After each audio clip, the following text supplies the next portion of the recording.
Good morning po mga bayan, latest update po tayo rito sa South Luzon Expressway Toll Road 4 sa San Pablo City area mga kabayan, sa mismong San Pablo Interchange mismo mga kabayan.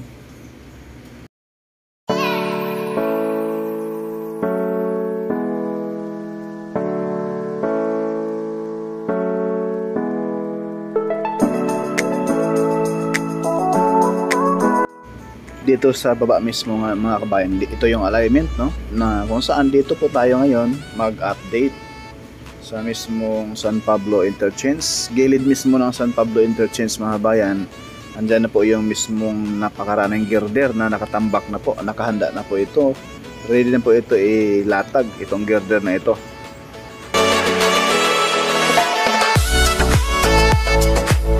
Good morning mga bayan, welcome sa ating update rito po sa Package Bay dito sa San Pablo area.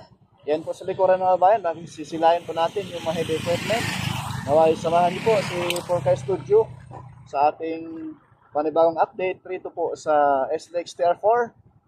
Kaya samahan niyo po, let's go!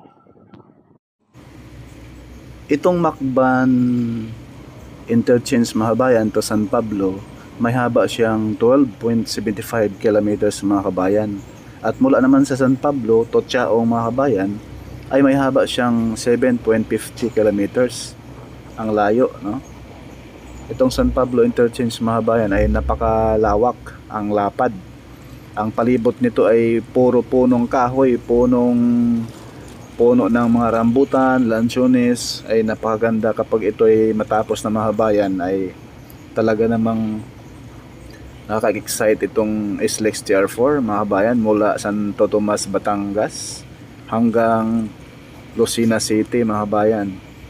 At Lucena naman papunta doon sa Matnog, Sorsogon. Yun na po yung South Luzon Expressway TR5 Toll Road 5. Yun na po mga kabayan. Kaya kunting pasensya, no? Dahil po ay hindi po basta-basta mag-build ng mga expressway mga kabayan, dahil billion po ang nilalaan dito, no? Konting pasensya sa ating mga kabayan dyan, kaya mag-like na kayo, mag-subscribe na kayo kay Porka Studio. Ay ay ay!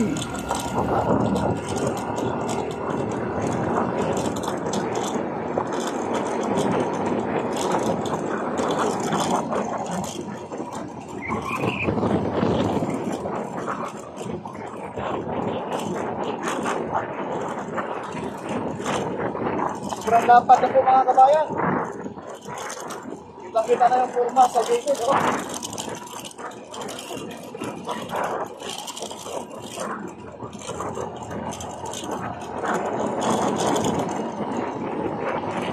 At dito sa gilid ng expressway ay sisilahan natin ang napakaraming puno ng saging. Yan po, mga gilid ng mga. Pag ito ay matapos na, asahan po natin na ma-enjoy po kayo sa mag-ride dito, pagkaan dito sa South Luzon Expressway TR4 Package Bay area tayo mga kabayan. Maraming salamat. Advance Happy New Year sa lahat. Mag-like pa rin, subscribe na rin kung na-stay po mga kabayan.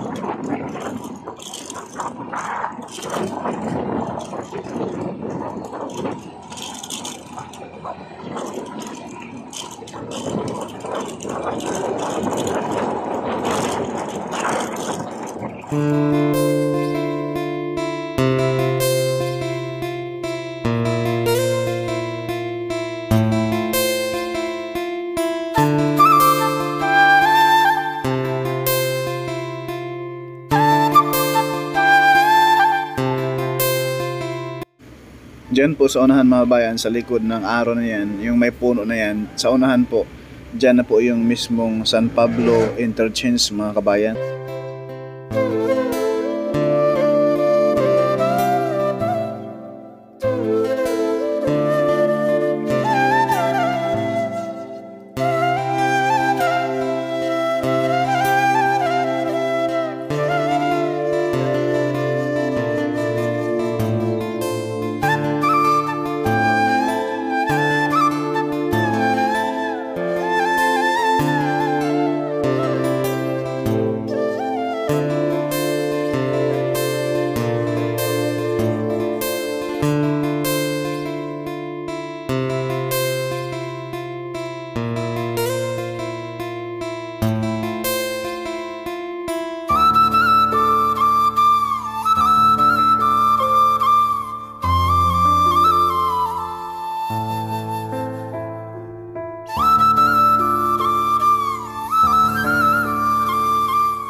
Yang kaharap sa ating kamera mga kabayan, sa unahan po, andyan na po yung Maharlika Highway.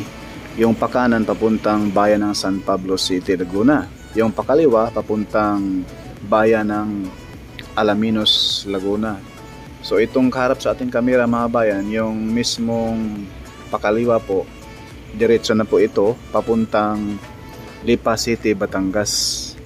At dyan sa unahan, may kanto dyan, andyan na po yung mismong San Pablo Alaminos Bypass Road. At itong kaharap sa ating kamera ay ito na po yung alignment nitong South Luzon Expressway Package B TR4. Ito na po mga kabayan. Ayan, kitang-kita na po natin, no? Ayan.